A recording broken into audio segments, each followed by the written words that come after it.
911. What's the address of the emergency? I'm on a cul-de-sac. I got a little brush fire. It's not much. It's not a big emergency, but what street is it, Peg? Remember this guy? Tell us what happened. I would like to talk to a lawyer. Okay. Alrighty. That was Velez-Amador, the smart one of the three amigos. The other two being Lana Vaughn and Thaddeous Warrington. Hi, this is a 911 operator. What's going on? I need to kill somebody. All three were caught in Daytona Beach after the body of Malik Brown was found in a brush fire. Okay. Is there Cala Hills. is there any addresses that you can see? No, we're on a little back cul-de-sac. I need a cross street or an address or a business in order to put the call in. Peg, what was it? Is it 21st also Circle? Okay. Bear with and me 25th Street. Okay, bear with me cul-de-sac. just a moment. Okay, and it's probably going to burn itself out before you even get here. I just noticed it, and I didn't. We're walking. Okay, what's the phone number you're calling from? Okay. What is your name, sir? It's going out now. Okay, so the fire... But it's smoking. Okay, well, we're going to still just put a call in. It's good for the fire department to check it out. Okay, just tell them not to, everybody's sleeping. Don't run lights and sirens. It's like I say, it's going out now. And I'll stand here till they get here, because I know they're just down the street from us. Okay. I do just, unfortunately, they have a protocol how they respond. I can't control their lights or sirens. Well, they can't just go for a ride? Well, I can tell them what the situation is. I'm going to ask you just some questions, okay? Okay, well, the fire just went out. What size of an area was burning? Well, if I look from way back over there, it looks like it was a pretty good area, but, I mean, it's died out a pretty now. good area. I need an approximate size. A strip about 40 yards, maybe. Okay. And it's just a little strip. It's only about 8 feet wide. It looks like it's been following the grass line down. I saw the flames when we were walking. Okay. Is anyone trapped or in immediate danger? No. Hang on. What's your address? Now, Okay. they're on the back side of it. That's the back of their house. So they need to come that first cross section. Is anyone injured? No, nobody's injured. Nobody's trapped. It's just a little tiny brush fire. Okay, just It's some traveled a standard good questions. distance. I mean, it's been burning all night, apparently. Okay. All right, sir, the fire department is being sent down the line. I'll tell you exactly what to do. I'm having trouble hearing you now. Wait a minute. Okay, let me step away from everybody. Go ahead. Okay, just move away from the fire path if possible and do not try to put the fire out. I did update them that it appears like it's mostly burned out, but they are going to come, just check it out. If it's safe to that's do fine. so, keep all They probably need to squirt it because there's a log there, a fallen tree that's smoldering, so it might catch again. Okay. Well, just keep all bystanders away from the area. Meet the firefighters in a safe location. I'm going to let you go now. Help is on the way. If anything worsens in any way, call us back immediately for further instructions. Okay. Yeah. No, it's not going to get any worse. I'm an ex-fireman, so I know. Oh, okay. I have standard protocol I have to give, sir, just for safety I know. purposes. I was just hoping they didn't have to come lights and sirens and wake everybody up. Okay. I don't think they will be based on how the call was sent. They do know that it's mostly put out and that they're just responding to check. So I don't think they should be coming lights and sirens. Great. That's fine. Okay, I'm going to go stand down at the corner and wait for them. Okay. Thank you so much. All right. Bye-bye. Bye-bye. We just heard the 911 call regarding the brush fire Malik was found in, and we heard Lana's and Thaddeus's interrogation. Velez was considered the smart one because he had asked for a lawyer. Well, now we get to hear his side of the story during his proffer. A proffer is like an interrogation. The difference is that the defense attorney is usually present and that the state cannot use the statements unless it makes a deal with the person being questioned. In other words, it is an opportunity for the defendant to tell his or her truth and for the prosecutors to evaluate whether they believe the defendant's version of the facts and whether to offer a deal to the defendant. All right. Today is January 22nd, 2021. We're currently located at Osceola County Sheriff's Office, Main Sheriff's Office, conducting an interview. Persons present is going to be myself, Detective Cortez, with the Osceola County Sheriff's Office, Violent Crimes Unit. Persons also present. Can you please state your name? Danielle Pinnell with the State Attorney's Office. Allison Carestes, defense attorney from Mark Velez-Amador. Awesome. And person being interviewed today, please state your full name for me. Mark Anthony Velez-Amador. And what's your date of birth? 09/19/1995. All right, this is going to be in reference to incident 5. Persons also present, state your name. Detective Cody Wood, Osceola County Sheriff's Office, Violent Crimes Unit. What I'm going to do, I'm going to swear you in, okay? Raise your right hand. Do you swear that the information you're about to give is the truth, the whole truth, and nothing but the truth, so help you God? Yes, sir. All right. All right. Obviously, this is Danielle Pinnell with the State Attorney's Office. I am the prosecutor that's assigned to your case. I'm also assigned to Thaddeous Warrington's case and also Lana Van's case. I understand through your attorney that you wish to make a statement about the events surrounding this incident. Before you make any statement, I want to make sure that you understand what my position is. Yes, okay? ma'am. So, obviously, anything that you say here today cannot be used against you in your criminal case. Okay? What that means is if you admit to doing part of the crime that you're here talking about, it's not going to be used against you in court. The only time that this statement potentially can be used in court is if you testify and your testimony isn't consistent with the recording that's being made here today. Okay. Do you understand that? Yes, ma'am. Okay. Do you have any questions about that? No. Okay. What is your understanding as to why you're here today? I'm here to, tell my side of, what happens, Okay. with the crime that happened. Have I promised you or anybody else promised you in exchange for you to come here and make your statement? No. Okay. Is there anything you're hoping will happen as a result of you making this statement here today? Well, I just want y'all to see that, I was in a situation that I was forced to be in. You know what I'm saying? Okay. It was a situation where I was scared and I didn't know, what to do. Okay.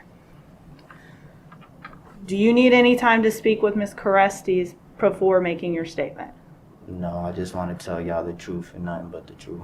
Okay. That happened that night. Okay. And if I could just say, we've had conversations.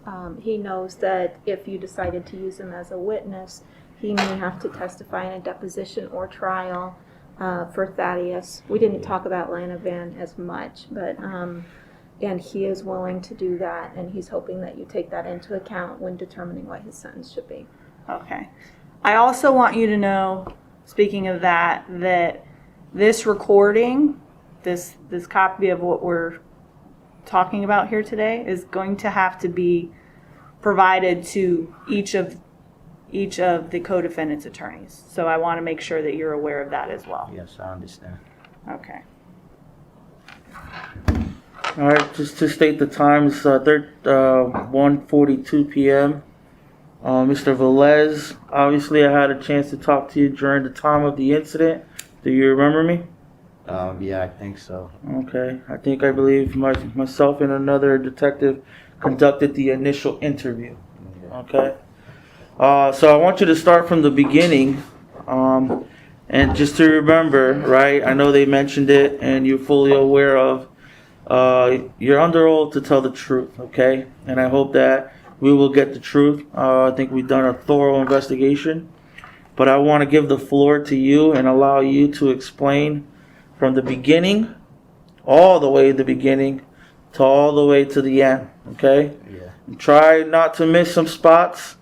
I might be able to refresh your memory if I see it and let you know, but the floor is yours, okay? Okay. So let's start with the beginning, okay?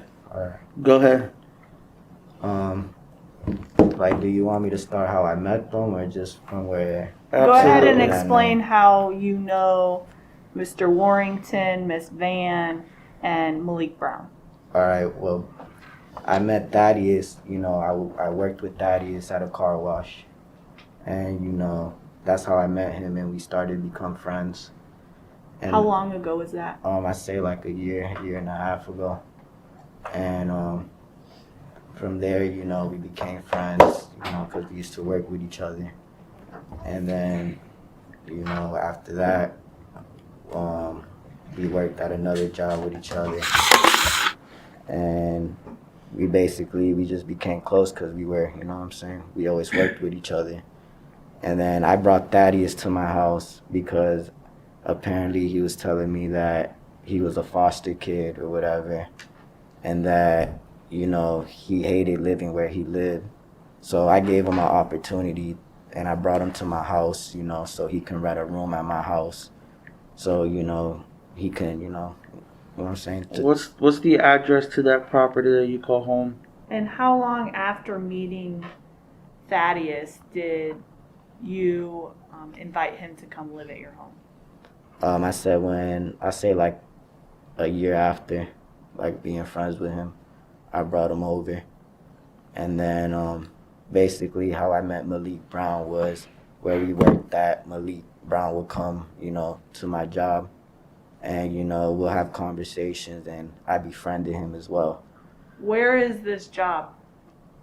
This was at a smoke shop. Okay.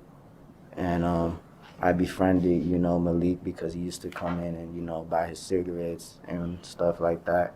And we used to go outside and we used to smoke and stuff. And, we became friends. And then he also had a messed up, living situation. Before that, he lived at a motel. And he couldn't pay his weekly, rent.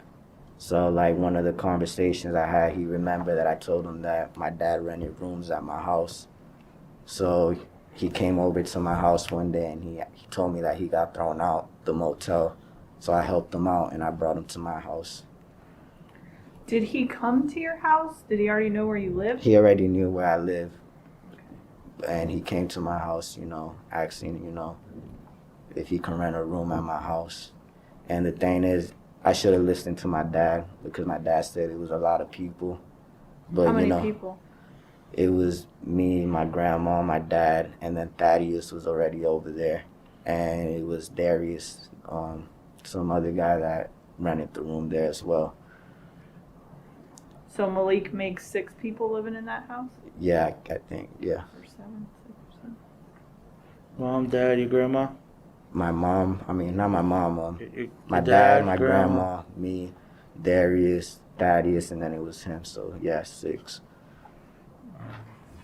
And the how'd you know of the female, Lana? That was Thaddeus' girlfriend. And how long they've been together? I don't really know. I maybe like a year or so. And she knew where you lived at? Yeah, she knew where we lived. She would come by because, that was his girlfriend. Would she come there often? Yeah. Okay. So you consider these people your friends? Yeah, they were all my friends. Alright. How long has Malik Brown lived there compared to the incident from? I say like 3 months. Okay. Around there, 3 to 4. So you guys really know each other pretty good. You're like roommates, right? Yeah, we was all roommates. Okay. So, no problems, no beef amongst each other? Thaddeus and Malik, they will get into little problems in the house and stuff. And I will have to be the one, you get what I'm saying, to tell them, to calm things down. But it was, it was like over, like petty roommate stuff, you get what I'm saying? Like, they'll use each other's stuff, they'll get mad. But also, like, Malik Brown, he was way older than us. So he would try to act, more aggressive to get his things, his way. Like, for example, like, he'll use Lana and Thaddeus to, drive him around because Lana was the one always with the car and stuff. And he would get mad because You know what I'm saying? Like, they wouldn't take him to go to certain places or, like, to his work or to his job and stuff like that. When you say that Thaddeus and Malik would have problems, did they ever get physical with each other that you saw? Not physical, but they'll be, you know, fighting words. You get what I'm saying? Like, you know, if you have a problem with me, you know what I'm saying, we can, you know what I'm saying, stuff like that. You also mentioned about Lana having a vehicle. What kind of vehicle does she have? A red Toyota. I think it was a Camry or Corolla, one of those two. And she'll always drive that? Yeah. Okay. Anybody else drive that? Thaddeus would drive the car as well. So do you recall the night of the incident? Do you remember like the day, the dates? It was, I know it was I think it was a Friday night. It was probably around, I think, May 23rd, around there. Okay. And so leading up to that night, right, was, like I said, I know I want you to start from like the way beginning. Was there any issues that particular night or maybe the night before that you recall between anyone? Yeah, that night, basically, this, how the night started was, that day, me, Lana, and Thaddeus, you know, we was off of acid time, an LSD time. Okay. And we had been smoking, and we've been drinking. And that day, Thaddeus and Lana was supposed to pick up Malik up from work, but they decided not to because what we was doing that day. And then Malik came to the house already angry because of that. Me, Lana, and Thaddeus were playing cards in my room, and he heard loud music that was in my room. So he came inside, and he got mad because Thaddeus had the Bluetooth speaker in his hand. And then after that, he was mad or whatever, and he asked Thaddeus to go take him to get blunt wraps or whatever at the store, at the Hess. So we went over there, and we got the wraps or whatever. When you say we, who's we? Me, Lana, and Thaddeus. Just three of y'all? And Malik. It was four. We all went. Okay. Which store? The Hess, the Speedway, I mean. All right. Was it nearby or far? The one right here. That's the Speedway that's right up here. Okay. And then what happened? We got the wraps, you know. We came back home. When we came at home, you know, Malik wanted to, you know, take a shower and, you know, lay down or whatever. And then me and Thaddeus and Lana, we continued to play cards or whatever. And then, I say like a couple hours or two, you know, we rolled up to go smoke outside. And me, usually how we hanged out in my house is like we will all smoke together, you know, in front of my house, you know, and just, you know what I'm saying, hang out. So I told Thaddeus and Lana, you know, I'm gonna bring, you know, Malik outside, you know, to smoke with us because he had wraps as well. So we was all gonna, you know what I'm saying, smoke. So then we go outside, and then when we went outside, that's when, you know what I'm saying, Malik started, you know, arguing, talking about, you know, how you're gonna leave us at work, you know, I put money in the car and all this stuff. And then the thing is, since Thaddeus was off the acid and he's been drinking, like, I think something in his mind was like, he was afraid of Malik, you get what I'm saying? So I guess when they started arguing, the arguing got, you know what I'm saying, it got heated up. And then all I know is Thaddeus said he was grabbing his cell phone out his bag. And when I hear someone saying that he was grabbing his cell phone, I'm thinking in his head, like, is he gonna call the police or something? But instead of that, he pulled out the gun and he shot him right in the head in front of me. So I want to try to visualize this, right? You said you were outside? Yeah, in front of my driveway. In front of your driveway? Yeah. Okay. And so, like, when we talk about positions, right? Where were you? Where was he? Where was Lana? Where was Malik? Basically, like, how can I explain this? Like, we was like this, you get what I'm saying? Like, we wasn't like in a circle. It was like in a crow position, you feel me? So, I'm right here. Lana's right here, and Thaddeus is right here, and Malik Brown was right here. You get what I'm saying? Mm-hmm. And we was, you know, that's when they started arguing. And, You mentioned something about a bag. Who's carrying the bag? Who has the bag? Thaddeus had like a little small bag that would wrap around, you know what I'm saying, his shoulder. You know what I'm saying? Mm-hmm. And like I said, he said he was grabbing his cell phone. Me and Lana looked at him instead of, you know what I'm saying, pulling out the cell phone. That's when he pulled out the gun and he shot him. And right when he shot him, me and her, we was in shock, you know what I'm saying? She shot him right in the head, and then he flew to the street and he ran up and he shot him again in the head. Who shot him? Thaddeus did. And he shot him in the head? Yeah. Okay, then what happened? After that, So you said one shot. One shot. And then? After that, he ran up and he shot him again in the head. Was Malik still alive that he shot him again? Yeah, he was still moving. You saw this? Yeah, I saw it. He was still moving. Did he say anything? His last words were no. He was begging for remorse.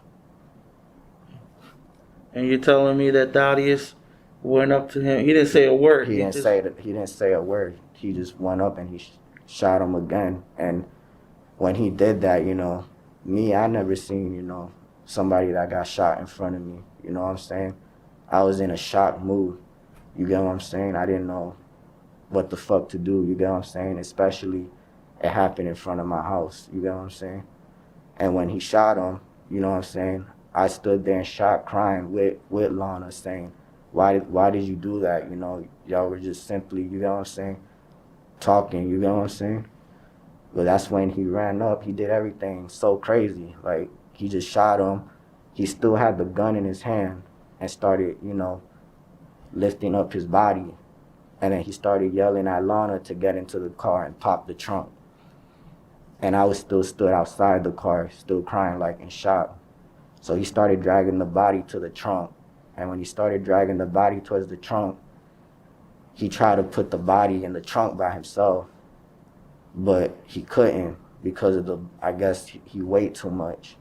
So he started looking at me like, Mark, help me, Mark, help me.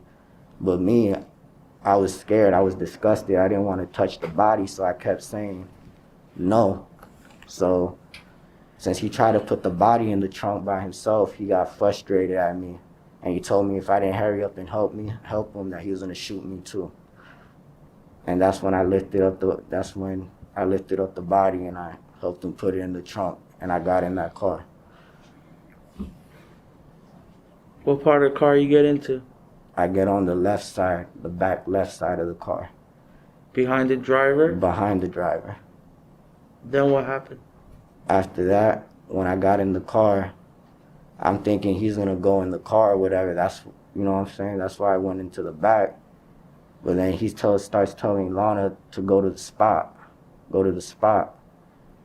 And Lana just fucking put it in reverse and we drove off to the spot.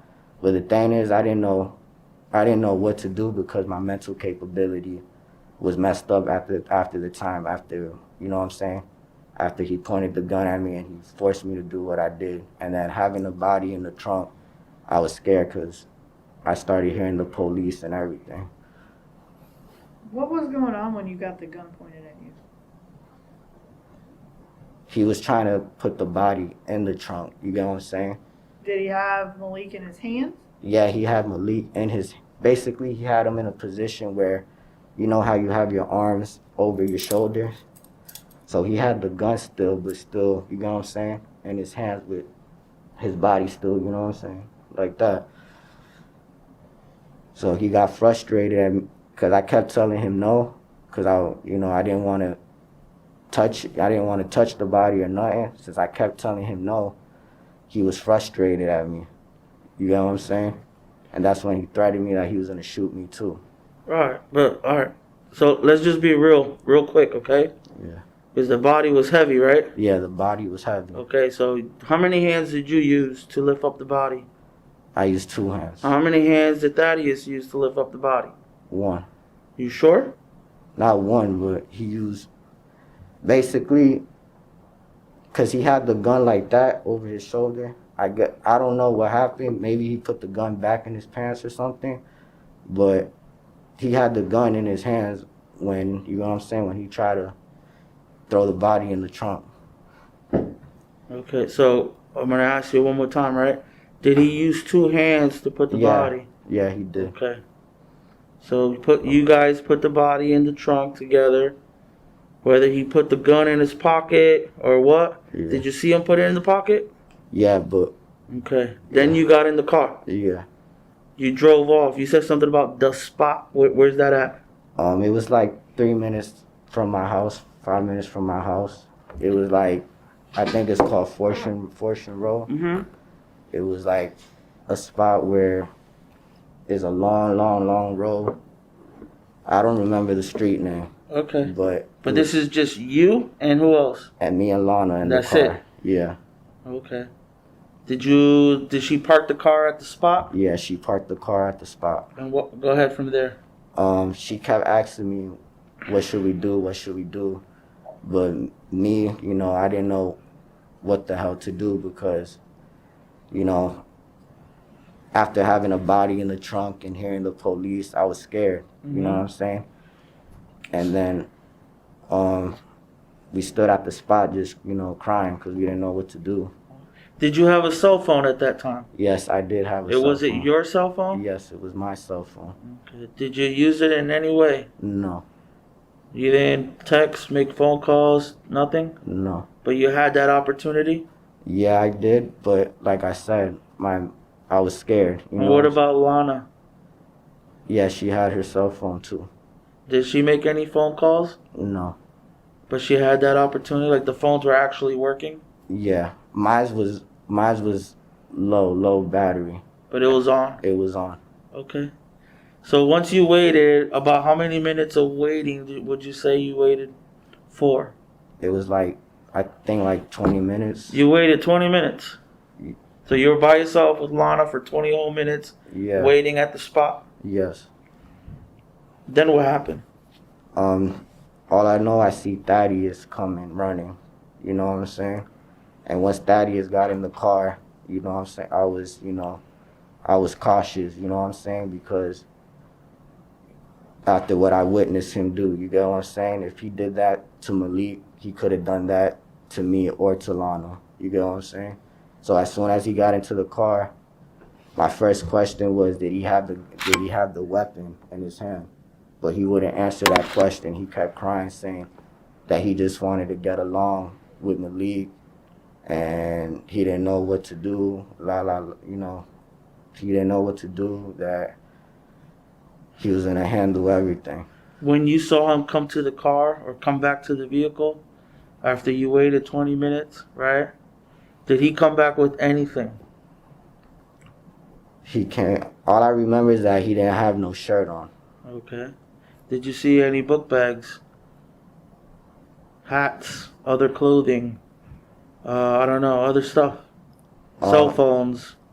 I knew he had his cell phone on him still, and his wallet. So at that time, you did not see a gun? I didn't see a gun, but I was still cautious if he still had a gun or if he still had, you know what I'm saying, any other weapon on him. Okay. So, did he get inside the car? Yeah, he got inside the car. Then what happened? Like I said, he started, you know, saying like he just wanted to get along with Malik, that, you know what I'm saying, he didn't know what to do. And he just kept telling me and Lana that we better not call the police, that we better not leave the car, you know what I'm saying, that he was gonna handle everything. And, you know, I was cautious in the car, you know what I'm saying, and I stood in that car because I didn't want nothing to happen to me or to Lana Van as well. So then what happened? We stood there the whole night. The same spot? Yeah. We stood there the whole night, and because, you know, I was scared, she was scared, he was scared, we didn't know what the fuck, you know, we didn't know what to do. And then in the morning, when the morning came up, you know, Lana got an alert saying that about the shooting that happened on her phone. What kind of alert? I guess it was like a Twitter alert. You know how when something happens in the area, you get what I'm saying? Mm-hmm. That's what she saw it on. And once Thaddeus found out, he told Lana that we had to leave. But we didn't have money, so I guess Lana offered about going to her dad's house or something like that to get $10 to put gas in the car. Okay. And then we did that, and then we hit the turnpike after Lana's dad's house. So you went to Lana's dad's house? Yeah. Did you go inside the house? No. Where were you? He made Lana go in by herself. Okay. Did she get money? Yeah, she got $10 from her dad. How long was she at the dad's house? I think it was like 30 minutes, 20 minutes. And at this time, it's you and Thaddeus? Yeah. And you guys were talking or what? To be honest, he would talk to me, but I wouldn't even try to respond. You get what I'm saying? And at this time now, you still got your cell phone, right? Yeah, but before that, I wasn't even getting on my phone because every time I would be on my phone, he would get paranoid. Okay. He would ask me what I'm doing on my phone. Okay. So Lana comes back from, did you guys like park the car in front of the house or what? Like, I don't know exactly where her dad lives, you know what I'm saying? Because I never been, to her dad's house or her mom's house. But I'm thinking it was probably in front of, it was like like those apartment with buildings, you know what I'm saying, with stairs in it. Okay. Yeah. So she gets back in the car, right? Yeah, she gets back in the car and we leave. Where you go? We started going on the turnpike and we started heading to Tampa. Okay. And then? And then when we got to Tampa, Thaddeus kept saying we don't got no more money. We ain't got, you get what I'm saying, no money for gas and all this stuff. And he had things in the car that he wanted to sell at the pawn shop. And we went into that pawn shop and he didn't have his ID. Who? Thaddeus. So he made me go in there. And I think it was Lana's AirPods or something like that I pawn shop. Do you remember the name of the pawn shop? It was a value pawn, but I don't know what, because I'm not too familiar with the Tampa area, so I don't know. Value pawn? Yeah, it was a value pawn. Did everybody get out of the car and go inside? Yes, he made all of us go inside. Okay. Then what happened when you were inside? I pawn shopped the AirPods. She was gonna pawn shop the phone, her cell phone, because Thaddeus told her to pawn it because her phone was more expensive. To try to pawn it, but they didn't want to give him enough money. So then I think she asked or he asked the lady if there was like a eco like one of those eco machine things that, you know what I'm saying, that they buy phones and stuff. And the lady at the pawn shop told Lana where one was at, and that's when we went over there and we sold the phone. How much you get for the pods? To be honest, I don't really. Did you do everything under your name? Yeah, I did. Okay. And then what happened? That's when we went to the place with the ecosystem. And this whole time, Malik is still in the trunk? Yeah. Did you guys open the trunk at any time? No, because, we was, you know what I'm saying, we was scared. I didn't want to look at it.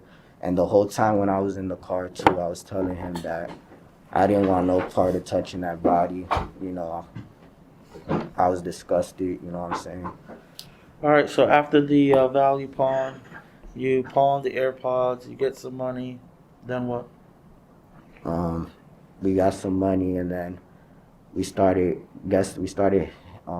going towards like Daytona. But when we was driving, that's when Thaddeus kept contemplating on what he was going to do with the body. He kept contemplating on what to do. So I guess in his head he said that, he wanted to get rid of the body and burn it. So let me just rewind a little bit. The lady at the counter gives you a place. Yeah. What'd you say? Eco something? It's like it's like one of those machines that, you put your cell phone in. Where was that at? It was like in a mall. Did you guys end up going there? Yeah. Okay, I wasn't sure if you were leading to that or not, but... Yeah. Okay, we went and we did that, and then after that, we left there. So you made it to the mall? Yeah, we made it to the mall. Everybody gets out of the car? Yeah, he made us all get out of the car. So when you say made us, what do you mean by that? He was like, because the thing is, he kept telling us that we better not go, get out of the car, you get what I'm saying? So he was basically telling us that when he gets out, we all get out, you get what I'm saying? So you guys go to the mall? Yeah. And then what? That's when we sold the phone. They had the machine in there. Whose phone was sold? It was Lana's phone, and he sold his phone. Thaddeous? Yeah. Okay. And I'm guessing you got some money out of it? I didn't touch. I got the money out, and he had control of the money. Okay. So did you do that under your name? Yes. All right. And this whole time you still got your phone? Yeah. All right. So you sold the phones, you sold Lana's phone, you sold Thaddeus' phone, and I'm guessing you're going back to the car? Yeah, we went back to the car. All right. Any pit stops? We got back in the car, and that's when we started going to the Daytona area. But when we was driving towards the Daytona area, like I said, Thaddeus kept contemplating on what to do with the body. And out of nowhere, before we got to Daytona, I think it was like around the Ocala area, he told Lana to take an exit. And we took the exit, and then when we took the exit, she told her we were taking the exit to get gas. So we went to the gas station, and she told Lana and me to go into the store. He told me to get a black, and he told Lana to get the gas. Okay. And then after that, who paid for the gas? Lana van. How much gas was it?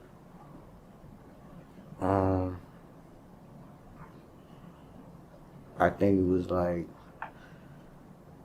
I think she only gave, I think she pumped gas and then pumped gas in a bottle. I don't know how much gas, to be honest. Okay. And a bottle, like how big is the bottle? It was like a bottle like that. Okay. And you didn't go in the store? I went in, but he told me to go in to get him a black and mild. Is that what you did? That's what I did. You didn't pay for anything else? No. Alright, keep going.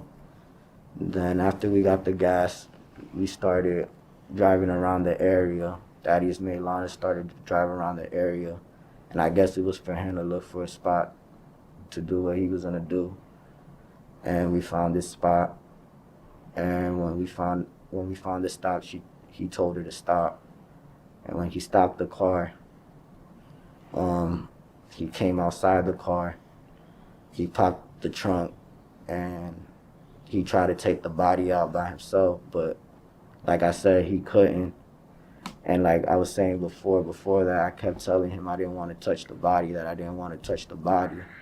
So he came over to my driver's side, and he opened the door.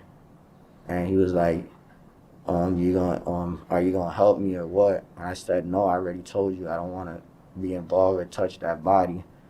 And then that's when he told me, yo, to hurry up and get the fuck out. If not, he was gonna fuck me up. Just like that. And once he started threatening me again, you know what I'm saying? I did what I did. I helped him take the body out. And once I helped him take the body out, I left the body there with him, and that's when he started throwing gasoline and started throwing twigs and, stuff, you know what I'm saying, on top of the body so he could set the body on fire. And then I guess he was so paranoid that the body wasn't on fire enough, he made Lana drive back to the gas station. How'd you guys light it up? I guess it was with gas. I guess he took, I think, a shirt or something, lit it on fire or something like How that. he lit it up on fire? With a lighter. Where you get the lighter from? From the car, from smoking. So there was already a lighter there? There was a lighter already in the car. Okay. And you said that he lit up a shirt. I think he lit up a shirt, and that's how he lit the body on fire. The thing is, I laid the body out, and then I stepped back, you know what I'm saying, because I didn't want to see none of that, you know what I'm saying?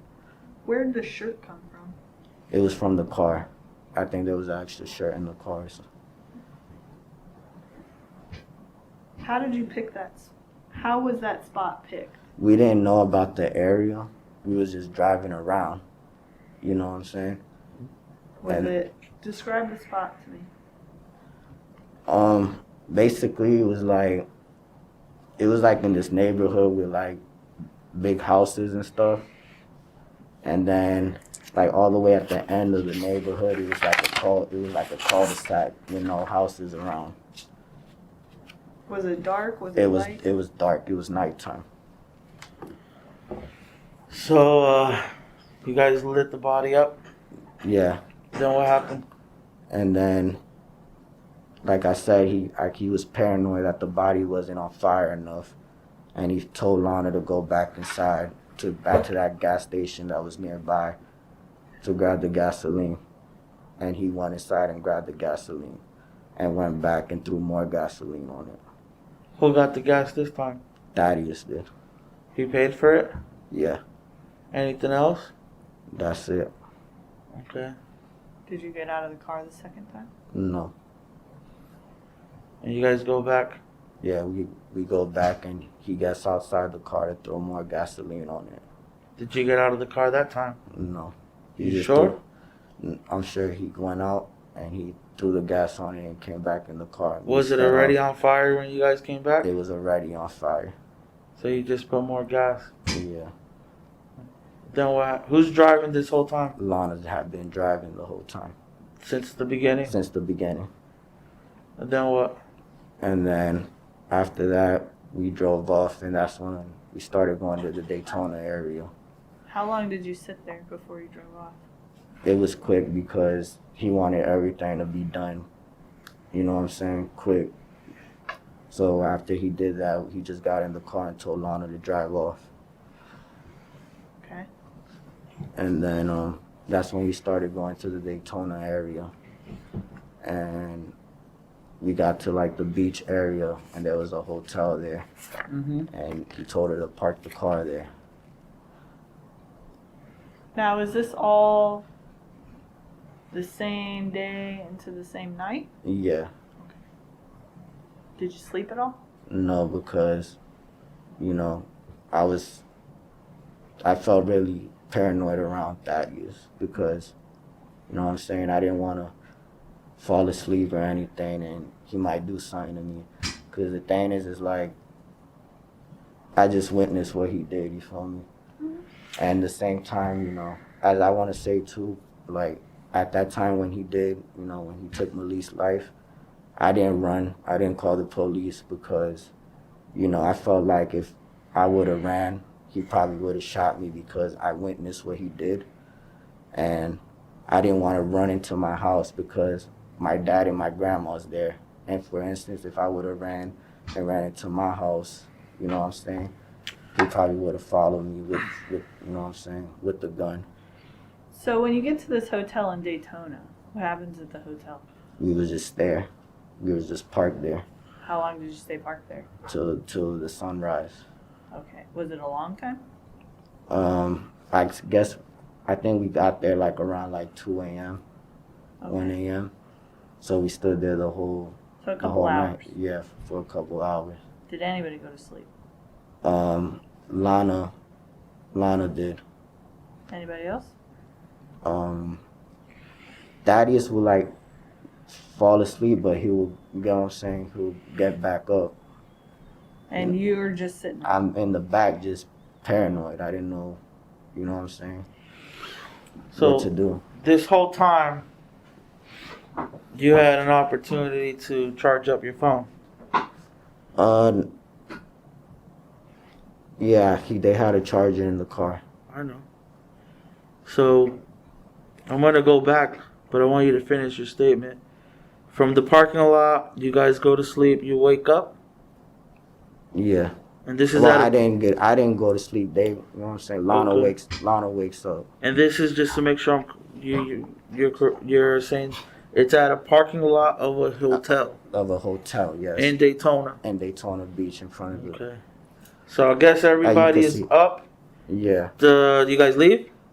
Yeah, we left because Lana kept saying like she was hungry and stuff like that. At this whole time, from the moment you got into that red car and shots were fired, did you eat anything? No. Nothing? No food? No. Okay. So now you guys are hungry. Lana's hungry. Yeah. What happens? Lana said she was hungry. So we didn't, you know what I'm saying? That's when Daddy said that we was going to a dollar, I think we seen like a Dollar Tree or something like that driving around. And he went inside to get cheap food, you know, to eat and stuff. Who went inside? He made all three of us go inside. Alright, then what? And then he bought the food and we came out. And then when we came out, we was in that parking lot, and then that's when all the police pulled up. What parking lot? Of the Dollar Tree. The police pulled up? Yeah. Was there other stores in that same parking lot? Yeah, but I don't really remember what stores there was. That's okay. I was just wondering if there was more than one store. Yeah, it was like a plaza area. Okay. Anything else you'd like to add? Anything that you might have forgotten and you want to add to it? That was the whole story. Mark, did you have your phone the whole time?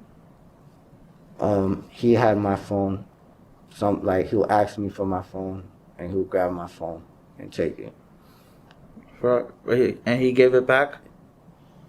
No, he wouldn't even give it back. He'll just put it in the cup holder between him and Lana.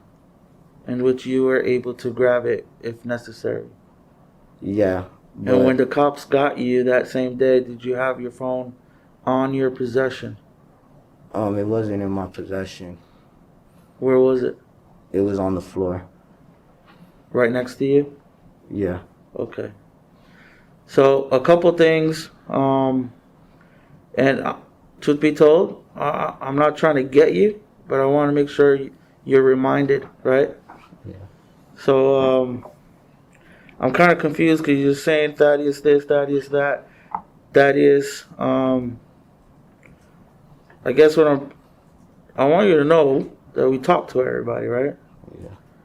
So if you were to ask yourself who was in charge during this whole thing, right? Who's in charge and who's making the decisions? And I want you to think about it, right? All right. So who would you say is in charge of, I guess, the game plan, right? Who's making perhaps these comments, ideas, suggestions, and let's get things moving? It was Thaddeous. Okay. Did you help out in any way? Yeah, I helped them take out the body, but I didn't want no part of it. I was being threatened to do it. So, for example, was it Thaddeus' idea to pawn the AirPods? Was it Thaddeus' idea to pawn the phones? Was it Thaddeus' idea to go to the gas station? Because I'm confused. Everything was Thaddeus and Lana's idea to do it. Lana was the one that offered to pawn shop her AirPods and to get money from her dad and stuff like that. And she was doing that because I think, you know what I'm saying, she loved Thaddeus. You get what I'm saying? And throughout this whole journey, right, from the moment you got in the car, took off, to the moment cops, did you guys talk about the what if? What if the cops catch us? What's the game plan or what we're going to say? Me and Lana told Thaddeus that he has to, you know what I'm saying? He has to own up to what he did. You get what I'm saying? So what was the agreement? If we get caught, that he has to, you know, say the truth. That he has to say what he did. You know what I'm saying? He did what he did, and you get what I'm saying? Because me and Lana didn't want no part of what happened that night, but we got forced because of his bad decision. You get what I'm saying? So let me ask you this. From the moment that Thaddeus got in the car at the spot, Yeah. you never saw a gun again? I never saw a gun again, but when I kept asking him if he had one, he wouldn't give a response. Okay. Do you know where that gun came from? Yes. This is also before everything, you know. I'm sorry, I forgot to leave this out too. Him and Malik used to work at a construction site, and this is also, I think, part of the argument as well, because they used to work with each other at that construction site, and basically Thaddeus felt like they lost the job because of Malik arguing with one of the main supervisors there as well. So yeah, they lost the job as well. And what was the court? Where'd the gun come from? Oh yeah, so leading to that, since they lost the job, I would notice Thaddeus coming back home late at night with like a bag and stuff like that. And then like a week after, he told me that he had a gun for sale, that if you know anybody that wanted to buy a gun. And I told him no, and he said that he got it from a car. Okay. Did you ever see the gun? He never showed me the gun, you know what I'm saying? But he said that he had the gun. So at no point in time before it got pulled out and Malik got shot, did you see that gun? I didn't see that gun, and I didn't know because the thing is, like, I respect people's stuff, you feel me? Like, that was his bag. I'm not gonna... I'm just, maybe he showed it to you. Yeah. You guys were friends, right? You lived together. Yeah, I know. But, you know what I'm saying? He had his own room, I had my own room, you know? And correct me if I'm wrong, what you're saying today is that you and Malik didn't have any problems. No. None. No. You never got in an argument with Malik? No. Never had any issues with Malik? No, because the thing is, I brought him to my house, so he wouldn't, you know what I'm saying? He wouldn't argue with me because I was helping him, you get what I'm saying? Okay. Was he paying to stay at your house? Yeah, he was paying to stay at my house. Okay. And that money went to your dad? Yeah, to my father. Now, and Thaddeus' money as well. Okay. On the day of the incident, on the day that Malik gets shot, you don't have any argument with him? No, I was there in the room with Thaddeus when he came in, and the speaker was, Thaddeus was the one using the speaker in his hand. Okay. So I think Malik probably was mad at me because I was hanging out with them, and probably because, you know what I'm saying, since they didn't pick him up from work and they was hanging out with me, probably he felt, you know what I'm saying. Why do you say that? Why do you think Malik was mad at you? Because, like I said, we was hanging out on the acid. You get what I'm saying? Did Malik do anything to make you think that he was mad at you? Gotta say it out loud. No, he didn't. So. But during that argument, I think he got a little mad at me because I didn't want no arguing in front of my house. They was yelling and stuff like that. So I tried to, you know what I'm saying, like, yo, y'all need to calm down. You know what I'm saying? What were they yelling about? About the speaker and not him picking him up and all that stuff. Okay. And correct me if I'm wrong, this is after everybody already went to the gas station and came Yeah. out. And was there any issues in the car? No. Okay. So you guys get back, does everybody go in the house when you get back? Yeah, we go into the house. Okay. And Malik goes into the house? Yeah. What does Malik do as soon as he gets back from the gas station? He takes a shower and he's just, you know what I'm saying, he's just on his phone, on his bed, just, Okay. you know, just hanging out. Where are you guys at? I was in my room. Where was Fine. Thaddeus and Lana? They were in my room. Okay. So the three of you are in your room. Yeah. Where is Malik's room in relation to where you guys are? Malik didn't really have a room, like how my house is set up. You know, upstairs there's 4 rooms, and then there's like a little like living room in the middle of it. So we had put like a air mattress thing on the floor, and he had everything, you know, set up like a room. Okay. And you said that Malik wanted to go to the gas station to get wraps. Yeah. And then he came home, took a shower, and then went in his bed? Yeah, went to his bed and he was on his phone, you know. Did he do anything with the wraps at that time? Nah. He rolled a joint up, but he left it there. Okay. How long does it take you and Thaddeus and Lana to go outside? It was like, I say like 2 hours, because we came back and we continued to play cards and stuff in my room. Okay. Is there any arguing going on at that time? No, because And what's Malik doing?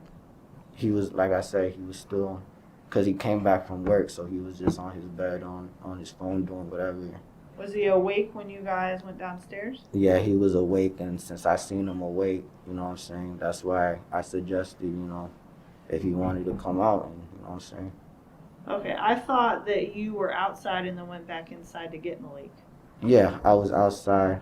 When I came downstairs, I went outside, but the thing is, when I was going outside, I didn't know I was hesitant to bring him out or not, because, you know what I'm saying, he came mad at us. But then I just thought about it. I was like, maybe we could, you know what I'm saying, bring him outside and we smoke and, you know, see if everything, you know what I'm saying, Okay. was cool. So you go back inside to get Malik. Yeah. Is Malik sleeping or is he awake? He's awake on his phone. Okay, what do you say? I'm like, yo, you want to smoke with us? And What did he say? he said, yeah. And he picked up the joint that he had, and we went outside. Did he say anything else? No, he didn't say anything else. Okay. So you guys go outside. Where are Thaddeus and Lana? They're in the driveway. Okay. Are they in the middle of the driveway, at the front by the house? Where at in the driveway? Basically, like, the cars are parked in the driveway, and we was in, like, in front of the, you know, between, like, the sidewalk and where my driveway started. Okay. So the red Toyota Corolla is in the driveway? Yeah. There's a white truck in the driveway? Yeah, that's my dad's truck. Any other cars in the driveway? I think, yeah, that was just my dad's truck and her car. So, are there any issues when you and Malik come back outside? No, we came out, we started smoking, and that's when, you know, Malik started, you know what I'm saying, discussing with Thaddeus about, you know, it was messed up, you know, that he didn't pick him up from work and using the speaker and using his stuff. Because before that, too, they would argue about stuff, about using his stuff as well, so Malik got tired of it. Okay, so is Malik, how exactly is Malik saying this stuff to Thaddeus? He was trying, to be honest, it was like more of a argument, like a, you know what I'm saying, like a argument, how you say it? Like a argumentative? Yeah, tone of voice. Okay. Is he yelling? Yeah, he was yelling, and then he said, I remember him saying something, if we can handle things like men. All right.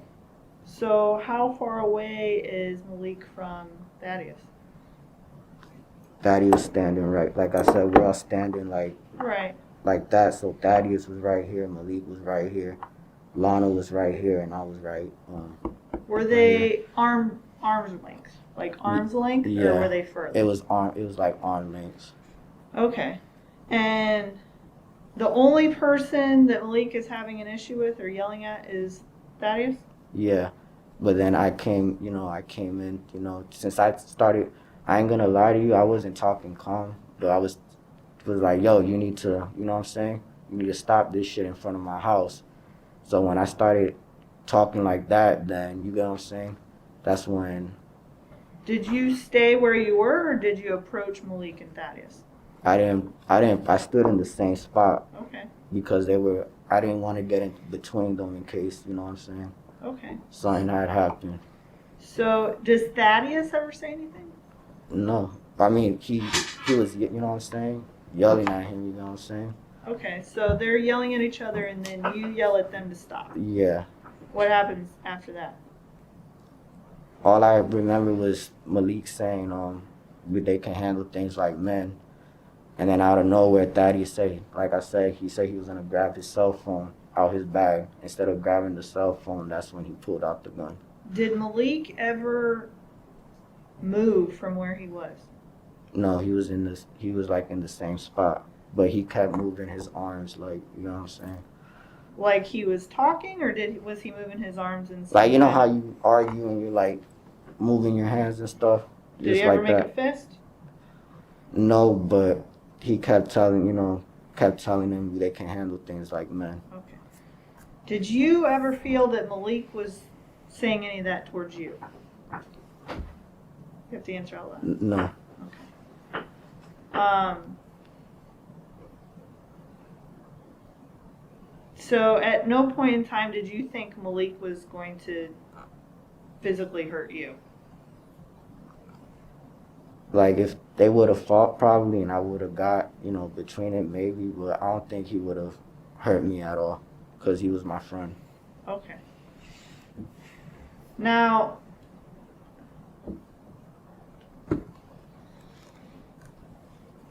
do you remember having a conversation with your dad after you got arrested? Yeah. You remember what you told your dad? Yeah. What'd you tell your dad? They was arguing, and, I felt like, you know what I'm saying, Malik would probably hurt us. Okay. Did you tell your dad that Malik aggressively came at you? Towards us. Like, I didn't mean it in that way. It was just the way he was talking to us, you get what I'm saying? Saying, like, we can settle things like men and stuff like that. I felt, you know what I'm saying? No, I don't know what you're saying. How did you feel? Like, I felt like he probably would have, put hands on Thaddeus if it would have kept going, you know what I'm saying? Okay. Because, like I said, Malik was like an argumentative person, and he had arguments with my dad as well. And the other dude that used to live in the house with me as well. Didn't you tell your dad that Thaddeus was defending you? He wasn't defending me, he was defending us. You get what I'm saying? Because we was all in the room. You get what I'm saying? Because you all were outside? Yeah. Okay. And you're still testifying that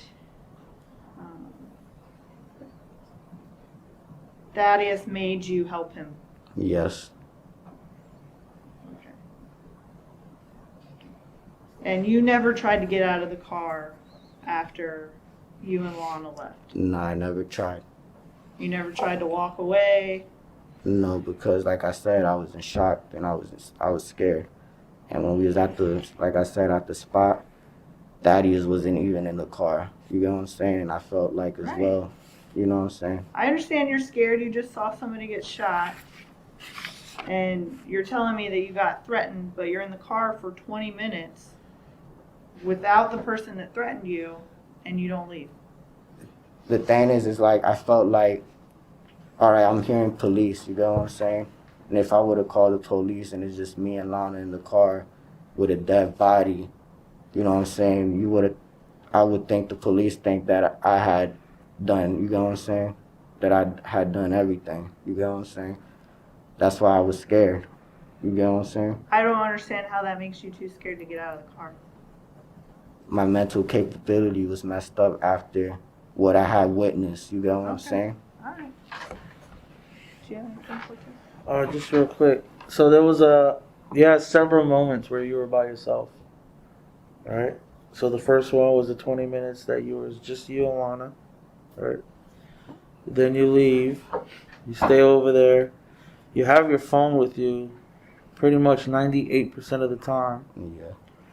You had opportunities to make any kind of phone call you had or text messages, but yet you did not.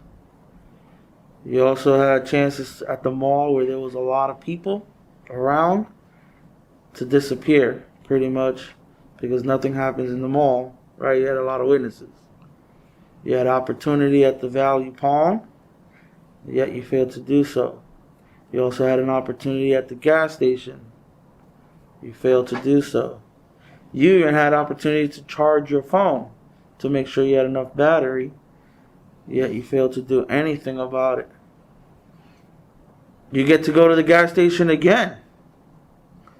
Still nothing. I understand. You also went to a hotel. You also went to the store, the Family Dollar store. All these times, a lot of opportunities were presented to you in which you failed to do anything about that. You had communications in which that what would happen if you got caught by the police. And if I'm not mistaken, I'm almost sure there was conversations pertaining to that gun and the whereabouts of that gun. Alright, am I wrong? Yeah. Okay, I am wrong? No, I'm sorry. Okay, so, in my opinion, there was no gun. As soon as he came, there was no gun. You're not in fear of your life. Alright, and you have plenty of opportunities to basically disappear. So I want to make it very clear to you, and before we conclude, at any point throughout the beginning of this interview, and an hour and 2 minutes later, did you provide any false information? No, sir. Okay. I was scared of the situation that happened, and I was in fear of my life as well because I witnessed what he did. You know what I'm saying? There was also mentioned that, and maybe you forgot, I'm not 100% sure, from your house to the spot, from the spot to Lana's house, from Lana's house to a Value Pawn, from the Value Pawn to the mall, from the mall to a gas station to the woods, or a cul-de-sac as you said, back to the gas station, to a hotel, to the Family Dollar, and to a parking lot. Was there any other pit stops in between those where perhaps people got out, walked around a little bit, perhaps had some discussions of certain things, perhaps before or after the gas station moment where you guys were deciding on what needed to be done? No. Okay. Is there anything that you remember now that you may have forgotten to mention? That's the whole story.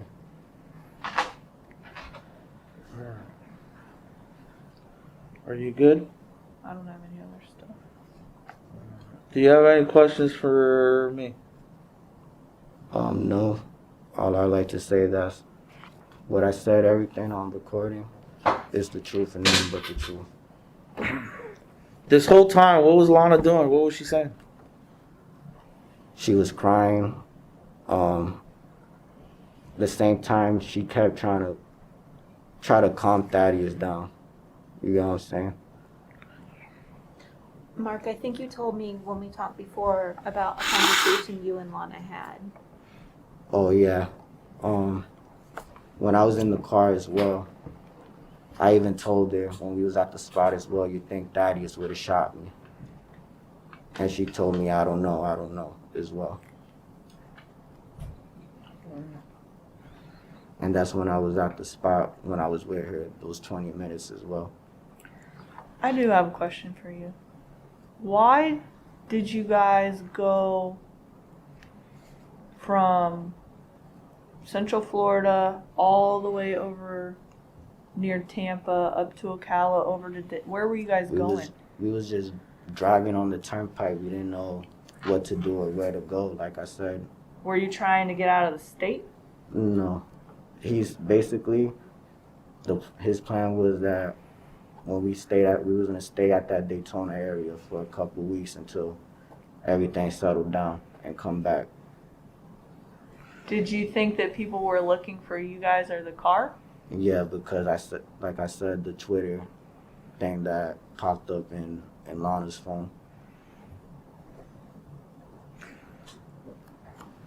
So, was there any discussions about you guys disappearing? Like, you obviously partook in a horrific incident and had conversations of how you would have perhaps a new life and disappear. But you telling me there was no conversations of that? Not with me. But with other people? I was hearing Lana and him discuss that. And you never at any point said, hey, I want to go back home. Hey, take me back home. Yeah, that's what I wanted. But you never said it? No. But I wanted to go back home. And I told him I wanted to go back home. But he said we couldn't. Okay. So, Mr. Mark Velez-Amador was the smart guy in the sense that he did not speak to the cops when they tried to interrogate him. But did he do much better with an attorney present giving his story? Well, he eventually got a deal as an accessory after the fact on a capital murder and abuse of a human corpse and got 8 years in prison. So if he really didn't have anything to do with the murder, that adventure that happened after the murder by Mr. Warrington, where they drove around with the body, burned the body and all that stuff, got this guy 8 years in prison. Would he have done any better had he talked to the cops? Who knows? But Lana Vaughn definitely got a much, much better deal than he did, and she did talk to the cops without a lawyer. Thanks for watching Mental Lawyer.